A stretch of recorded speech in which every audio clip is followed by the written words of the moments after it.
She rejected her pervert boss and lost it all, but found love in the arms of the disguised billionaire. My beloved family, welcome home to another story where hearts connect and souls find healing. Tonight I have poured every ounce of love I possess into Jane's story, and I cannot wait to share this journey with the most precious people in my world, you. Before we begin, I want you to close your eyes for just a second and feel this. You are deeply loved, endlessly treasured, and never alone. I don't speak to numbers, I speak to hearts. Your heart. Now I ask you, do you still carry my heart inside you? Please comment, I am here. So, I'll know how many of you are still with me. Also like this video, not because I ask, but because it lets me feel your warmth, your loyalty, your light. You're not just my audience, you are the song in my silence, the strength in my weakness. When you show up, I feel whole. When you stay silent, my heart wonders. Are you still with me? Are we still family? Please know this, there is no one like you in the world, and my love for you is more powerful than words will ever say. Now let's begin with grace in our hearts and love that cannot be shaken. This is our home. This is our forever. Jane Vasquez grew up in Chicago's South Side, where sirens were lullabies and hope was a luxury few families could afford. The narrow streets told stories of struggle, boarded-up windows, graffiti-covered walls, and corner stores protected by bulletproof glass. But inside the cramped two-bedroom apartment she shared with her parents and younger brother, love was abundant even when everything else was scarce. Her mother, Carmen, cleaned office buildings from midnight to dawn. Her father, Roberto, worked double shifts at the factory and picked up construction work on weekends. Together they earned just enough to keep food on the table and a roof over their heads. But Jane never heard them complain. Jane had a fire burning inside her that no amount of poverty could extinguish. While other kids played in the streets, Jane buried herself in books borrowed from the public library. She read medical journals found discarded in hospital waiting rooms, studying diagrams of the human heart with the intensity of a scholar twice her age. "Mija, you're going to burn holes in those pages," her mother would tease, finding Jane hunched over anatomy books at the kitchen table well past midnight. "I'm going to be a doctor, Mama," Jane would reply with unwavering certainty. "I'm going to help people." Carmen would stroke her daughter's dark hair and smile. "I believe you, mi amor. I believe you can do anything." When Jane was 12, her world shifted forever. Her mother's difficult pregnancy led to baby Carlos being born 3 months premature, weighing barely 2 pounds. The doctors delivered the devastating diagnosis with clinical detachment. Carlos had hypoplastic left heart syndrome, a complex congenital heart defect requiring multiple surgeries and lifelong care. Without immediate intervention, he wouldn't survive his first birthday. Jane watched her parents transform before her eyes. Her strong father broke down sobbing in hospital corridors. Her mother became possessed, selling everything they owned to pay for treatments that might give their son a fighting chance. First went her mother's wedding ring, her grandmother's simple gold band. Jane held Carmen's trembling hand as they walked into the pawn shop. "How much?" Carmen asked quietly. "200, the clerk replied without looking up. Carmen closed her eyes, tears streaming down her face. "We'll take it." Next was their car, then their small television. Roberto kissed the steering wheel before signing the title over, whispering a prayer of gratitude for years of faithful service. The surgeries began when Carlos was 4 months old. Jane spent countless hours in hospital waiting rooms, studying the doctors with intense fascination.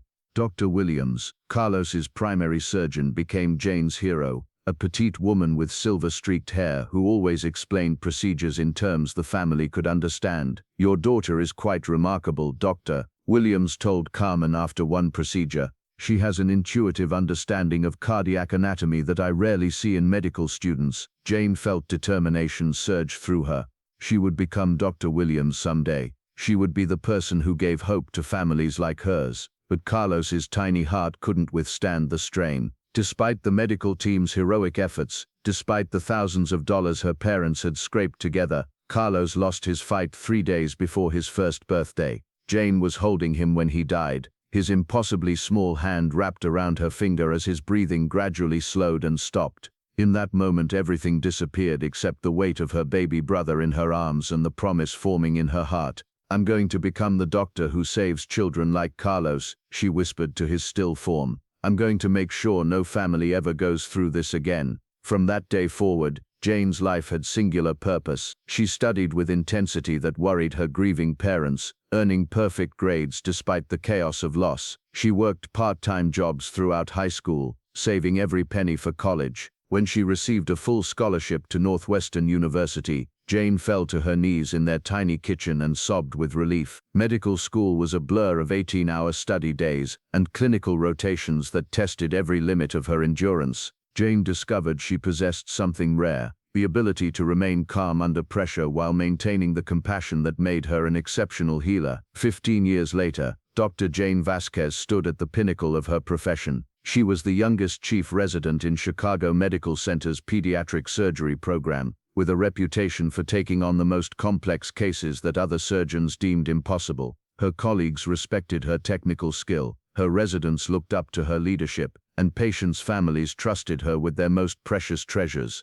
The Pediatric Surgery Fellowship at Boston Children's Hospital represented the ultimate achievement. Only 2 candidates would be selected from hundreds worldwide, and Jane had spent the past year positioning herself as the obvious choice. Her research on innovative surgical techniques had been published in prestigious journals. Her surgical outcomes exceeded national averages. Standing in her office overlooking the Chicago skyline, Jane allowed herself a moment of quiet satisfaction. Carlos would have been 16 now. She had kept her promise, becoming the doctor who could save children like him. She had no way of knowing that in less than 24 hours, everything would begin to crumble because of one man's wounded pride and thirst for revenge. Dr. Richard Stevens was everything Jane despised about the medical establishment, entitled, manipulative, and drunk on power. At 52, he had built his career as much on political maneuvering as surgical skill, advancing through the ranks by cultivating relationships and eliminating perceived threats with calculating precision.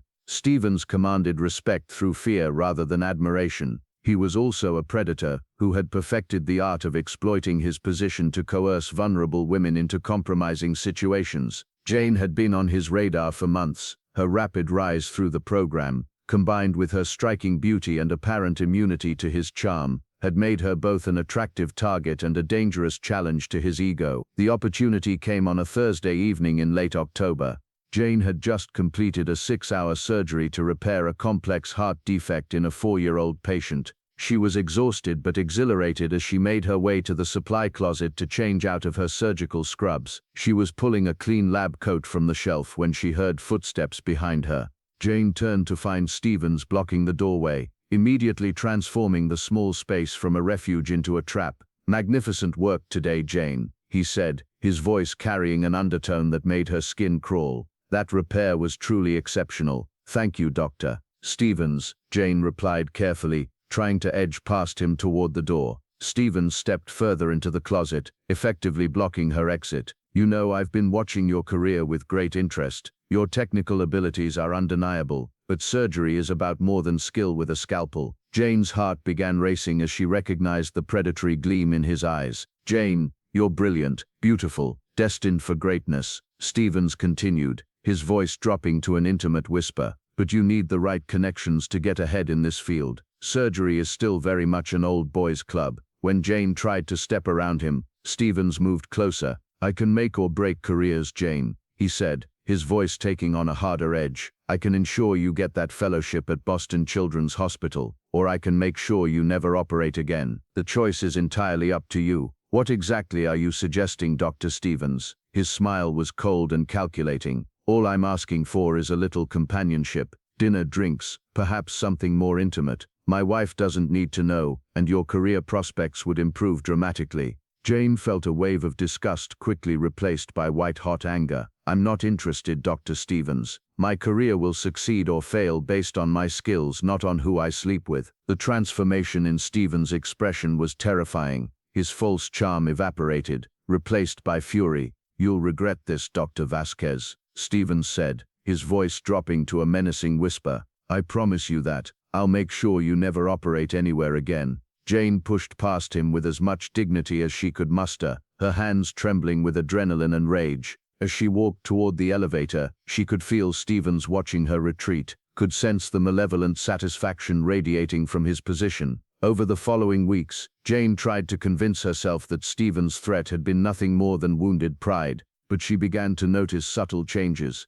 conversations stopping when she entered rooms, colleagues excluding her from important discussions, invitations to conferences mysteriously drying up. Stevens had begun his campaign of destruction with patient calculation, methodically dismantling her career while maintaining plausible deniability. Jane had no idea that her rejection of his advances had set in motion events that would soon cost her everything. 6 months later, Jane's world imploded with methodical precision. The first blow came through an official envelope from Boston Children's Hospital. The rejection letter was brief and devastating. "We regret to inform you that your application for the Pediatric Surgery Fellowship has been declined. While your credentials are impressive, we have selected candidates whose qualifications better align with our program's current needs." Jane read the words 3 times before their meaning registered. After 15 years of perfect grades, groundbreaking research, and surgical outcomes that surpassed national benchmarks, she had been rejected from the fellowship that should have been guaranteed. But worse was yet to come. Jane's pager buzzed. Dr. Harrison, the chief of surgery, needed to see her immediately. Jane felt growing dread as she made her way to his office. Dr. Harrison was waiting with an expression she had never seen before: disappointment, confusion, and barely contained anger. Beside him sat 2 people Jane didn't recognize, a woman in an expensive business suit and a man in casual clothes whose distress marked him as a family member. "Jane, please sit down," Dr. Harrison said, his voice carefully controlled. "There's been an allegation made against you. Mr. and Mrs. Morrison have accused you of negligence during their son's surgery last month." Dr. Harrison continued. "They claim you were impaired during the procedure, and they're demanding a full investigation." The words hit Jane like a physical blow. The Morrison surgery had been routine, a simple repair she had performed dozens of times before. 8-year-old Tommy Morrison had recovered perfectly with no complications. "That's impossible," Jane said. "I've never been impaired during surgery, never." Mrs. Morrison reached into her purse and produced 2 empty prescription bottles, both bearing Jane's name and containing labels for powerful painkillers. "We found these in the surgical lounge after Tommy's operation." Jane's blood turned to ice as she examined the bottles. They were real, legitimate prescriptions she had received months earlier for back pain,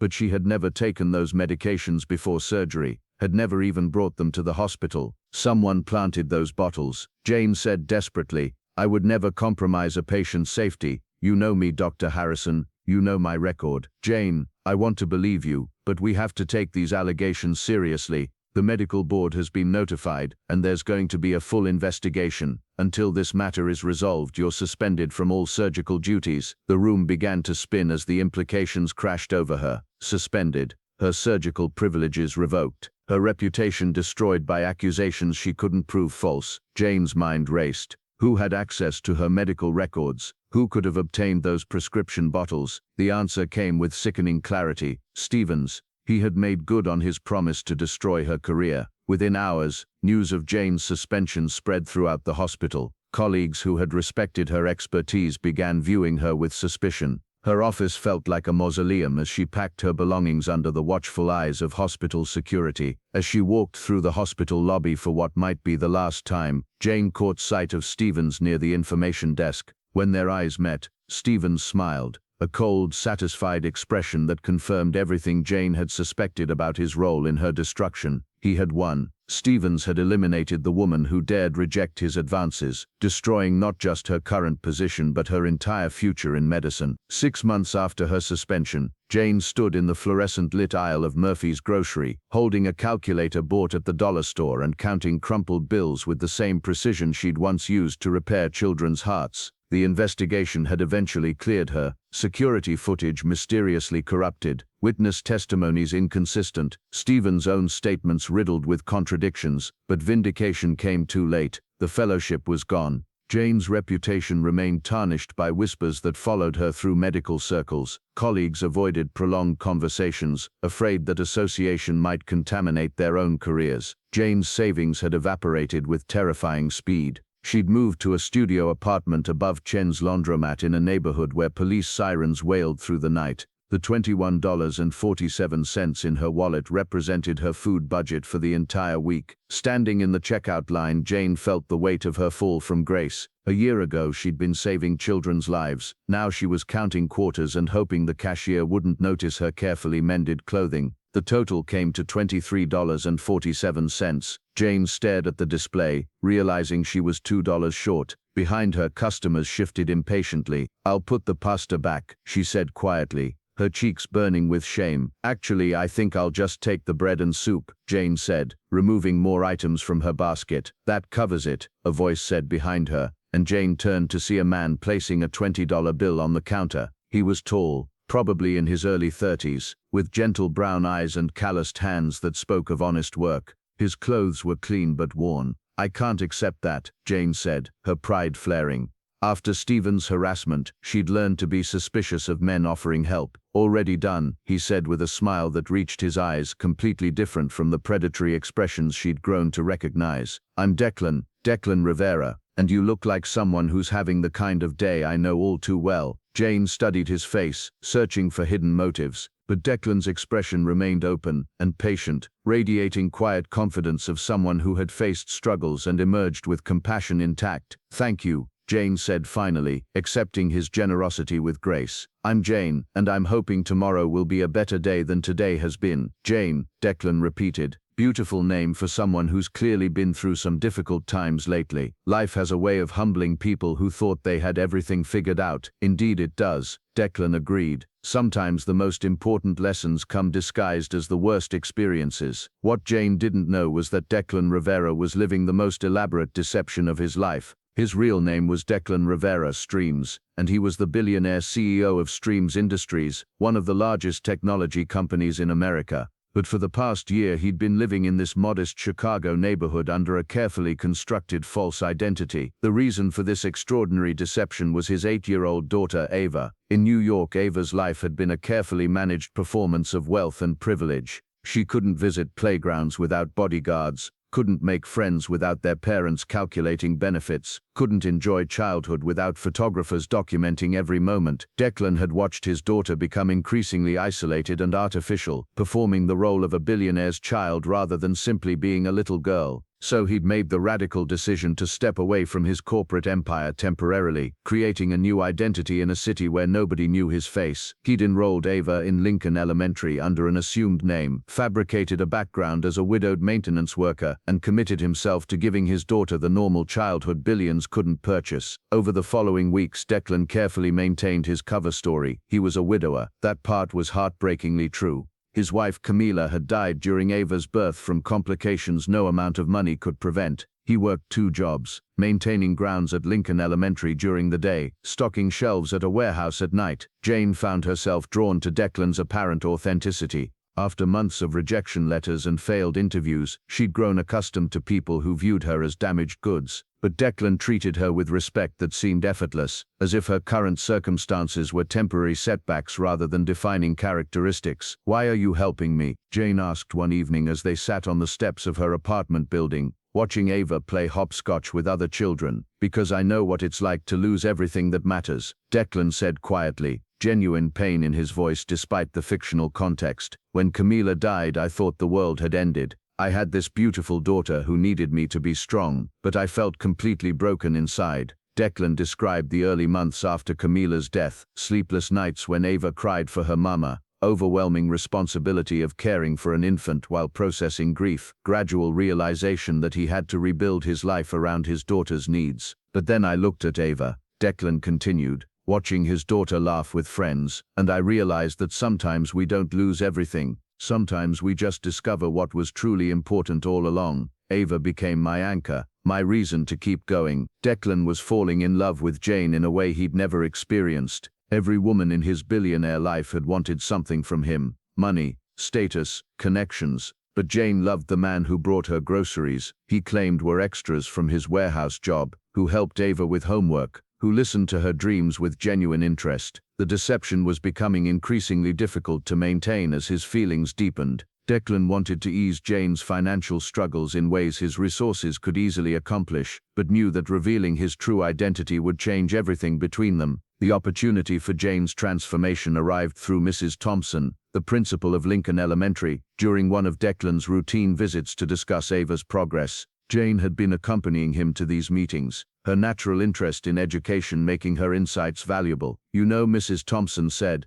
I wish we had more adults like you two involved in our programs. We're facing a serious crisis affecting all our students. What kind of crisis? Jane asked. Our science teacher had to leave suddenly due to a family emergency. We've been searching for a replacement, but qualified candidates are scarce for a school in our district. The children are falling behind. Declan glanced at Jane thoughtfully. Jane has a background in science. She might be interested in learning more about the position. Jane's eyes widened. Declan, I don't have teaching credentials. I've never worked in education. Mrs. Thompson leaned forward with interest. What kind of scientific background do you have? Jane hesitated. I have extensive education in biological sciences, particularly human anatomy and physiology, advanced coursework in chemistry, physics and research methodology. That's exactly what we need, Mrs. Thompson said enthusiastically. Most applicants have education degrees but limited scientific knowledge. You have deep subject matter expertise that we could supplement with basic teaching training.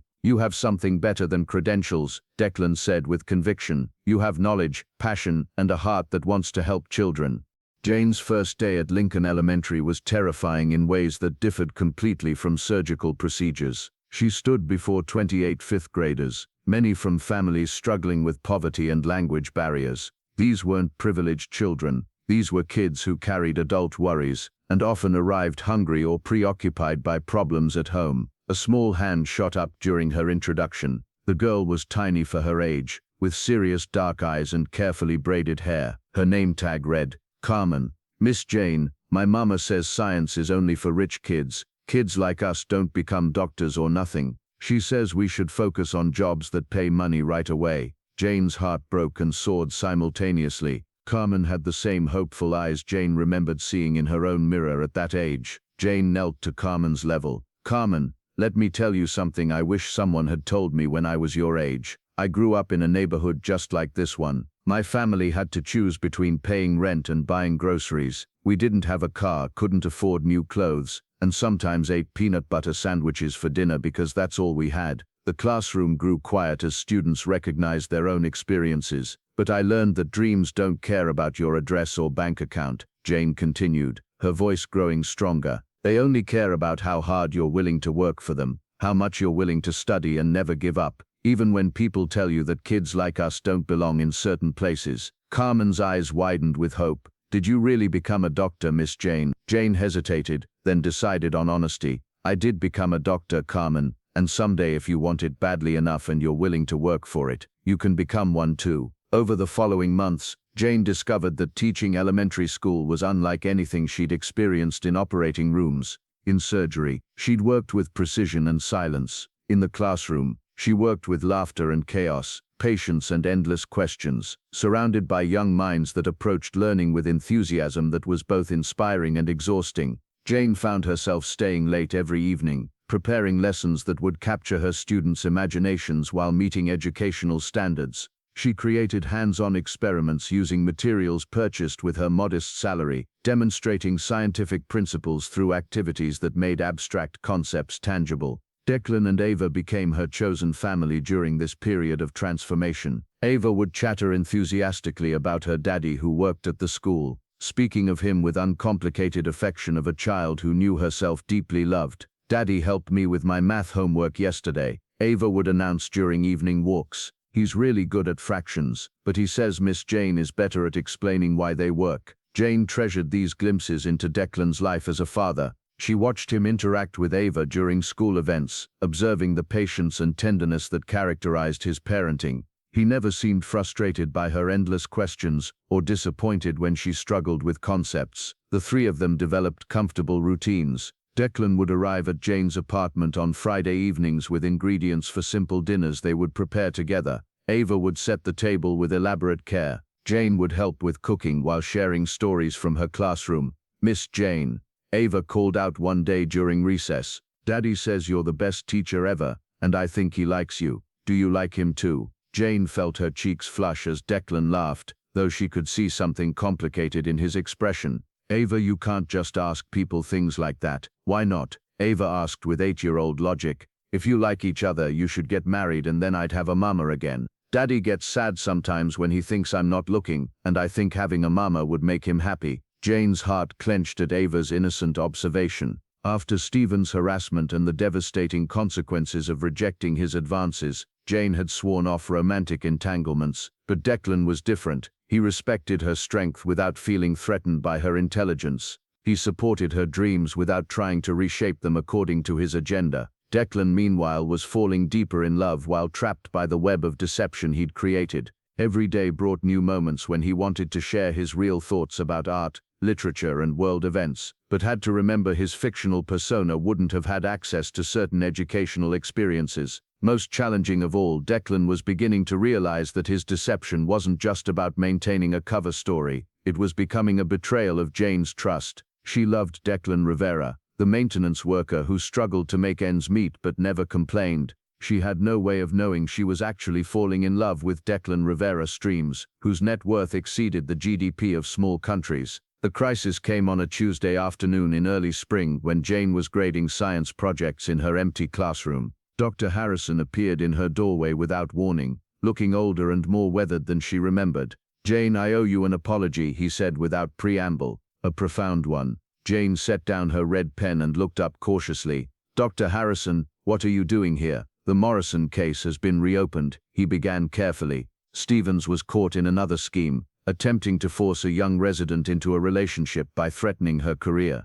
When she reported his behavior, investigators decided to examine all of Stevens's previous accusations." Jane felt the world shift as implications began to register. "What did they find?" "We found evidence that he planted those prescription bottles in your locker. Security footage that had supposedly been corrupted was recovered by digital forensics. We can see Stevens entering the surgical lounge with a bag containing items that match the bottles found by the Morrison family." Jane sank into her chair as vindication and rage warred in her chest. "Multiple women have come forward with similar stories," Dr. Harrison continued, "a pattern spanning nearly a decade. Stevens has been fired, his medical license revoked, and he's facing criminal charges. The medical board has not only cleared you completely but wants to offer you a position," Dr. Harrison said, leaning forward urgently. "The pediatric surgery fellowship at Boston Children's Hospital is yours if you want it. They're prepared to expedite your application for the fall semester." Jane felt disconnected from her own response. This was the news she'd dreamed of during her darkest moments. The fellowship represented everything she'd worked towards since Carlos's death. "When would I need to start?" she asked, surprised by the flatness in her voice. "Next month." "Jane, this is what you've always wanted. This is your chance to get your life back." But as she prepared to leave the classroom, Declan appeared in the doorway with Ava at his side, his face pale with determination and what looked like fear. "Jane, we need to talk," Declan said, his voice carrying ominous weight. "There's something I have to tell you before you make any decisions about your future." Jane looked between Declan and Dr. Harrison, sensing that her carefully reconstructed world was about to shift again in ways she couldn't anticipate. "Ava, sweetheart, why don't you go to the library?" Declan suggested gently. "Miss Jane and I need to have a grown-up conversation." As Ava reluctantly departed, Jane found herself alone with the two men who represented different chapters of her life. Dr. Harrison, who symbolized the career she'd lost and might now reclaim, and Declan, who had become the foundation of the new life she'd built from ruins. The library was quiet except for Ava's fading footsteps, leaving Jane alone with Declan in the classroom that had become their sanctuary.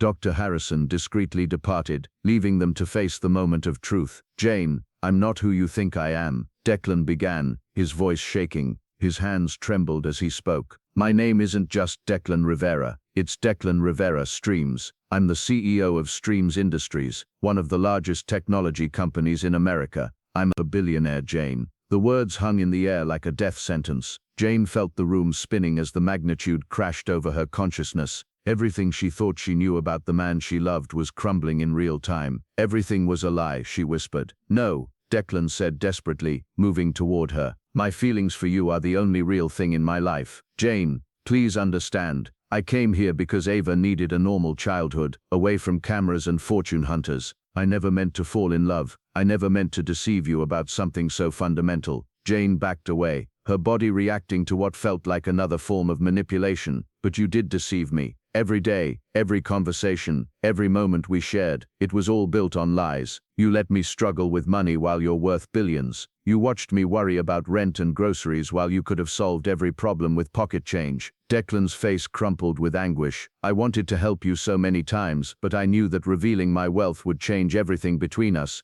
Jane, you have to understand, I was terrified of losing you, terrified of losing me. Jane's voice rose with incredulous fury. You were terrified, so you decided to base our entire relationship on lies. You made that choice for both of us, without giving me any voice in the matter. Every woman I've ever known has wanted me for my money. Declan continued desperately. They saw dollar signs and opportunities. You're the first person who loved me for who I really am underneath all the wealth. How do I know who you really are? Jane shot back. The man I fell in love with doesn't exist. He was a character you created to play with my emotions while you lived out some twisted fantasy of poverty tourism. Declan flinched as if physically struck. Jane, please don't say that. The way I feel about you, the way I care for Ava, the conversations we've had, none of that was performance. Those feelings are more real than anything I've experienced in my corporate life. But the context was completely fabricated, Jane said, tears streaming down her face. You let me share my struggles with someone I thought understood poverty and hardship. You let me feel grateful for your small kindnesses while you were probably laughing internally at how easily I was fooled. I was never laughing, Declan said, his own tears beginning to fall. I was falling deeper in love with you every day while being tortured by the knowledge that I was living a lie.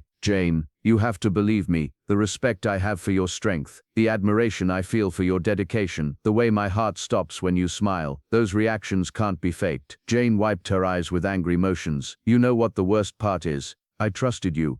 After what Stevens did to me, after learning how men in positions of power can destroy women who refuse to be controlled, I thought I'd found someone different, someone honest and genuine who respected me as an equal. I do respect you as an equal, Declan insisted. More than equal. You're the strongest, most remarkable person I've ever met. Then why didn't you respect me enough to tell me the truth? Jane demanded. Why didn't you trust me to love you for who you really are instead of manipulating me into loving a fictional version of yourself? Declan had no answer that could bridge the chasm of hurt and betrayal that had opened between them. Jane, please give me a chance to prove that my love for you is real. I know I've broken your trust, but if you'll let me, I'll spend the rest of my life earning it back. I need space, Jane said, turning away toward the windows. I need to think. I can't even look at you right now without wondering what else you've lied about. I understand, Declan said, though the words clearly cost him everything. I'll give you whatever space you need. But Jane, please know that walking away from you would be the greatest mistake of my life. You and Ava are the only family I've ever truly wanted. Jane accepted the Boston Fellowship with mechanical efficiency, making decisions from emotional numbness rather than genuine enthusiasm. She resigned from Lincoln Elementary with a letter citing family emergencies, unable to face her students with explanations that would require discussing Declan's deception. The children were heartbroken by her sudden departure. Carmen cried openly when Mrs. Thompson announced Miss Jane wouldn't be returning. Roberto created a card signed by the entire class, expressing gratitude for the teacher who had shown them that dreams were possible. Jane packed her belongings with the same precision she'd once used for surgical procedures, trying not to think about the life she was abandoning. Her studio apartment suddenly felt like a prison, every corner holding reminders of Declan's presence and the future they'd planned together. For 3 weeks she threw herself into preparation for Boston, trying to convince herself she was returning to her true destiny. She reviewed surgical techniques, studied latest research, completed administrative paperwork. Externally, she appeared to be a dedicated professional, grateful for a second chance. But every night she lay awake remembering Declan's gentle hands helping Ava with homework, his patient voice reading bedtime stories, his genuine tears when he talked about losing his wife.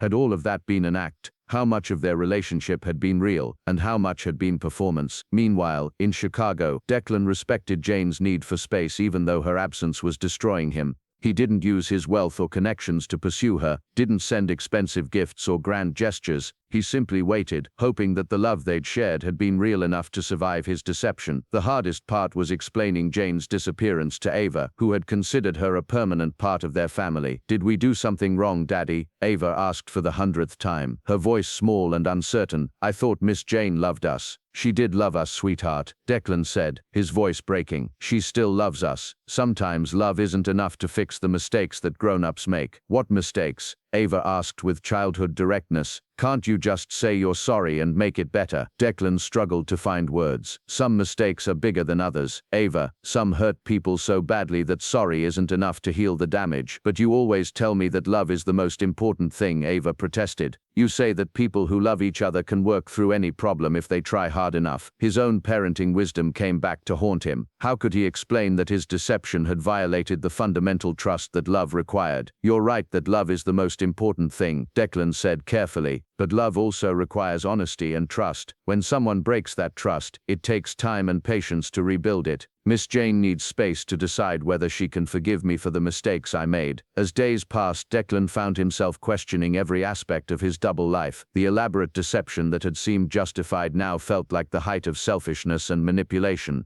He'd told himself he was protecting Ava and seeking authentic connection, but Jane's accusations forced him to confront the possibility that he'd been protecting himself from emotional vulnerability while manipulating others. Meanwhile, in Boston, Jane was discovering that returning to her original dreams felt hollow without the context of purpose she'd found in teaching. The pediatric surgery program was everything she'd imagined: cutting-edge research, complex cases, brilliant colleagues who respected her expertise. But the work felt mechanical rather than meaningful, technical challenges without the emotional connection that had made teaching so fulfilling. She began to realize something that terrified her. The pain of being away from Declan hurt more than losing her medical career ever had. Her anger at his deception remained strong, but underneath the betrayal was a deeper truth she'd been trying to avoid acknowledging. She found herself thinking not about the lies he'd told, but about the truth she'd witnessed in unguarded moments. The way his face lit up when Ava mastered a difficult concept, the gentleness in his voice when he comforted struggling students, the genuine respect he'd shown for her work and dreams, even when those dreams conflicted with his desire to keep her close. Most importantly, Jane began to understand that Declan's deception hadn't been motivated by malice or manipulation, but by fear and self-protection. He'd been trying to create a safe space where he could experience authentic love without the complications of wealth and status. The method had been wrong, but the motivation had been achingly human. The realization didn't excuse his choices or eliminate her hurt, but it opened the possibility of forgiveness and healing that she'd thought was impossible during those first days of betrayal and rage. 3 weeks into her fellowship, Jane made a decision that shocked everyone who knew her, including herself. She submitted her resignation with the same professionalism that had characterized her entire medical career, citing personal circumstances that required her immediate return to Chicago. Her supervisors were baffled. Jane had been performing brilliantly, demonstrating the surgical skills that had made her a rising star before Stevens's sabotage. Colleagues couldn't understand why she would abandon such a prestigious opportunity for undefined personal reasons. "Dr. Vasquez, I hope you'll reconsider," said Dr. Patterson, the program director. "Opportunities like this don't come along often, and your potential in pediatric surgery is exceptional." Jane appreciated his concern, but her mind was made with the same finality that had characterized every major decision in her adult life. "I'm grateful for the opportunity, Dr. Patterson, but I've realized that my priorities have changed. There are other ways to serve children that might be more meaningful for me at this stage of my life."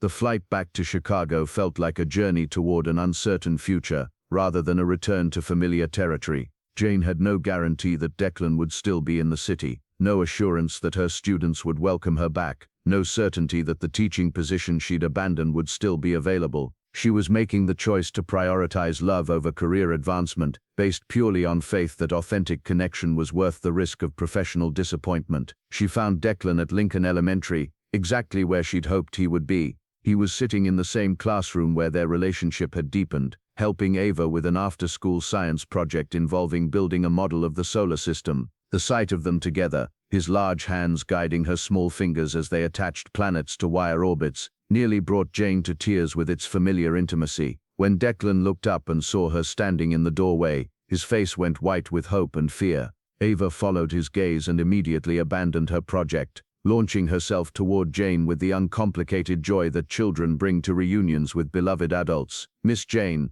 you came back," Ava exclaimed, wrapping her arms around Jane's waist with fierce affection. "Daddy said you might need space to think about grown-up problems, but I knew you'd come back because you love us." Jane knelt to Ava's level, drinking in the sight of the child who had become like a daughter to her during their months together. "I did need time to think, sweetheart, but you're absolutely right. I love you and your daddy too much to stay away forever. I choose you, Jane said simply, looking directly at Declan as she spoke. All of you, the billionaire CEO and the man who paid for my groceries, the father who would give up everything for his daughter's happiness and the person who saw something worth saving in a broken-down doctor. Declan rose slowly from his chair, his movements careful and uncertain, as if sudden gestures might cause her to disappear again. Jane, I don't deserve your forgiveness after what I put you through. But I have conditions, she continued, her voice growing stronger with conviction. Complete honesty from now on. No more lies, no matter how small or well-intentioned. I need to know that I can trust you with the truth, even when it's difficult or complicated. Declan nodded immediately, relief and gratitude flooding his expression. Anything you ask, I'll never deceive you about anything again, and I want to continue teaching, Jane said, surprising herself with the certainty in her voice. I want to keep living simply, at least for now. Your money doesn't define us, and I don't want it to become the foundation of our relationship. Can you accept that? Jane, I would live in a cardboard box if it meant having you and Ava as my family, Declan said, his voice thick with emotion. The wealth means nothing without people to share it with, and you've taught me what real richness looks like. Declan pulled her into his arms, tears streaming down his face, as months of fear and loneliness finally gave way to hope. You loved me when I was nobody, now I'm somebody because of you. Ava, who had been watching the emotional reunion with wide-eyed fascination, launched herself at both of them with the enthusiasm of someone who understood that her family was finally complete. Does this mean Miss Jane is going to be my mama? She asked, her voice muffled by the group hug that had enveloped all three of them. If she'll have us, Declan said, looking into Jane's eyes with love and gratitude that made her heart race with possibilities she'd thought were lost forever. Forever and always, Jane whispered back, sealing their commitment with words that felt like promises and prayers combined. Jane's choice for their wedding surprised everyone except those who truly knew her heart. When Declan tentatively suggested they could hold the ceremony at one of Chicago's most prestigious venues, Jane shook her head with gentle firmness. I want something simple and meaningful, she said. Something that reflects who we really are, not what your bank account could buy us. Instead of the lavish affair that Declan's wealth could have provided without financial strain, Jane envisioned their wedding taking place in the Lincoln Elementary Gymnasium, the same space where she had discovered her true calling as an educator, where Ava had performed in school plays, where the community had embraced their unconventional family with warmth and acceptance. The decision sent ripples of excitement through the student body and faculty. Mrs. Thompson immediately volunteered to coordinate with custodial staff. The art teacher organized her classes to create decorations. Jane's fifth-grade students threw themselves into wedding preparations with enthusiasm that children bring to projects they consider personally meaningful. Carmen took charge of creating paper flowers that would rival any professional florist's arrangements. Roberto used his engineering skills to design lighting that would make the gymnasium feel warm and intimate despite its utilitarian origins. The guest list was deliberately small but perfect. Jane's current and former students, Ava's classmates, Mrs. Thompson and the teachers who had welcomed Jane into their professional family, and a handful of close friends who had supported them through the challenges of blending their different worlds. Notably absent were Declan's corporate associates, society connections, and the extensive network of wealthy acquaintances who had defined his social circle during his previous life in New York. This wedding would be a celebration of the authentic relationships they had built together, rather than a display of status or networking opportunity. Jane wore a simple white dress that Ava had helped her choose during a special shopping expedition to a modest bridal boutique in their neighborhood. The dress was elegant in its simplicity, flowing fabric that moved gracefully when she walked, delicate lace details that caught the light without demanding attention, and a classic silhouette that would look timeless in photographs years later. Ava insisted on wearing a matching dress in pale blue, her role as flower girl making her feel incredibly important and grown-up. She had practiced walking slowly and scattering rose petals for weeks, taking her responsibilities seriously while barely containing her excitement about finally having Jane as her official mother. Declan wore a modest suit, purchased from the same department store where he had bought his maintenance worker clothes during his months of deception. It wasn't designer formal wear that his position could easily afford, but it represented something more valuable, his commitment to honoring the life they had chosen together over the lifestyle his wealth could provide. The ceremony was conducted by Pastor Williams from the small Baptist church in Jane's childhood neighborhood, a man who had known her family during Carlos's illness and understood the spiritual significance of her journey from tragedy to healing. His words were simple but profound, focusing on the miracle of two people finding each other across seemingly impossible circumstances. Do you, Jane Marie Vasquez, take Declan Antonio Rivera Streams to be your husband, to love and cherish, in sickness and in health, for richer and for poorer, for as long as you both shall live? Jane looked at Declan, seeing in his eyes the same vulnerability and hope that had first attracted her to him during their grocery store encounter. Then she glanced at Ava, beaming in the front row, her face radiant with joy at witnessing the official formation of their family. Finally, her gaze swept across her students who had taught her that the greatest surgery of all was healing broken dreams and nurturing new possibilities. I do, she said, her voice strong and clear, carrying to every corner of the decorated gymnasium, forever and always.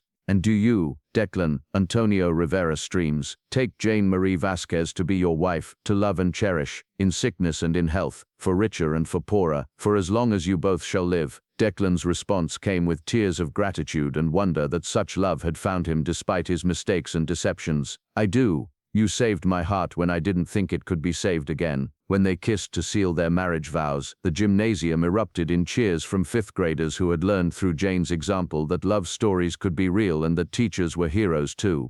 The applause was enthusiastic and heartfelt, coming from children who understood that they were witnessing something magical, the triumph of authentic love over material circumstances. The reception that followed was equally simple and meaningful. Tables were set up on the basketball court, covered with handmade tablecloths created by the students' families. The food was prepared by parents who insisted on contributing their specialties: tamales, fried chicken, homemade bread, and desserts that reflected the diverse cultural heritage of the school community. Declan's wedding gift to Jane was a surprise that brought tears to her eyes. He had established a scholarship fund in Carlos's memory that would provide full college tuition for Lincoln Elementary graduates who pursued careers in science, medicine, or education. The fund would be administered quietly, without publicity or recognition for Declan, ensuring that financial barriers would never prevent Jane's students from achieving their dreams. As they stood together in the classroom where their love had grown despite deception and betrayal, Jane realized that she'd learned something profound about the nature of authentic connection. Love wasn't about perfect honesty from the beginning. It was about the willingness to choose each other even after discovering flaws and failures that could have destroyed everything. Declan had deceived her, but he'd also shown her a kind of respect and partnership that she'd never experienced with anyone else. His lies had hurt her deeply, but his love had transformed her understanding of what was possible between two people who were brave enough to build something real together. Standing in that decorated gymnasium surrounded by evidence of the meaningful work she'd discovered and the family she'd chosen, Jane felt more confident about their prospects than she'd felt about anything since her brother's death. Love had found a way to triumph over deception, and truth had emerged stronger for having survived the test of betrayal and forgiveness. Their future wouldn't be without challenges. They would need to navigate the complexities of his wealth while maintaining the simple values that had brought them together. They would need to blend their different worlds in ways that honored both Jane's commitment to education and Declan's responsibilities as a father and business leader. But as Jane looked around at the gymnasium filled with people who had chosen to celebrate their love, students who had learned to dream bigger because of her teaching, colleagues who had supported her during her darkest moments, and the man who had loved her enough to change his entire life for her happiness, she knew they had built something that could withstand any storm. The woman who had once stood at the pinnacle of medical success, fallen to the depths of professional disgrace, and risen again as an educator who changed children's lives had finally found her true home, not in operating rooms or corporate boardrooms, but in the hearts of people who valued authenticity over achievement, love over luxury, and the courage to choose each other every single day. Jane's journey from tragedy to triumph was complete, but her story was just beginning. Because sometimes the most beautiful endings are actually the most beautiful beginnings, and the greatest surgery of all is the one that heals broken hearts and creates families from the ruins of broken dreams. My family, Jane and Declan's journey teaches us profound truths about love, authenticity, and forgiveness. Jane learned that sometimes the person who hurts us isn't trying to deceive us maliciously, they're trying to protect themselves from being deceived. Declan discovered that real love sees past bank accounts and business cards to the heart beneath. Their story reminds us that authenticity isn't about revealing everything immediately. It's about ensuring that when the truth comes to light, your heart remains unchanged. Jane could have chosen pride over love, status over simplicity, but she recognized something precious. A man who would give up his CEO lifestyle to push a maintenance cart was a man worth fighting for. Tonight, if you're wondering whether someone loves the real you, or just what you represent, remember Declan's fear and Jane's choice. And if you're struggling to forgive someone whose deception came from vulnerability rather than malice, remember that sometimes the bravest thing we can do is choose love over our wounded pride. Dr. Stevens thought he could destroy Jane by taking away her career. Instead, he led her to discover that her true calling wasn't saving individual lives in an operating room. It was transforming entire futures in a classroom where authenticity was valued over politics and love conquered all. Keep believing that true love recognizes true hearts, regardless of the disguises we wear or the walls we build. Until next time, this is your friend reminding you that the most beautiful love stories are written not in boardrooms or palaces, but in grocery store aisles and school gymnasiums where two hearts recognize home in each other.